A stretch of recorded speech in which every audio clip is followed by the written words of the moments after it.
अली एक छोटे गांव का रहने वाला लड़का था। उसे पढ़ाई का बहुत शौक था, मगर स्कूल शहर में था और रोज पैदल जाना पड़ता था।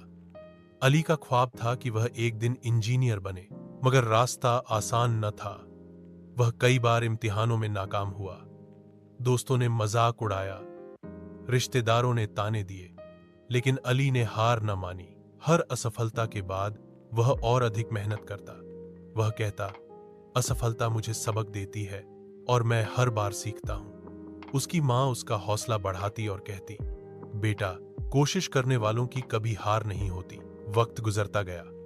अली ने न केवल स्कूल के इम्तिहानों में कामयाबी हासिल की, बल्कि वजीफा भी जीता और शहर के एक बड़े कॉलेज में दाखिला ले लिया। वहां भी इब्तिदा में उसे मुश्किलात का सामना हुआ, लेकिन उसका अज़म मजबूत था। आखिरकार अली ने इंजीनियरिंग मुकम्मल की और एक अंतरराष्ट्रीय कंपनी में मुलाजमत हासिल की। जब वह अपने गांव लौटा, सब हैरान थे। अली मुस्कुराया और बोला, अगर मैं हार मान लेता तो आज यहां न होता।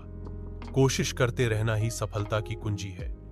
सबक, यह कहानी हमें सिखाती है कि अगर हम लगातार मेहनत और कोशिश करें तो कोई रुकावट हमें कामयाब होने से नहीं रोक सकती। नाकामी एक कदम पीछे ले जा सकती है, मगर हौसला हमें आगे बढ़ाता है।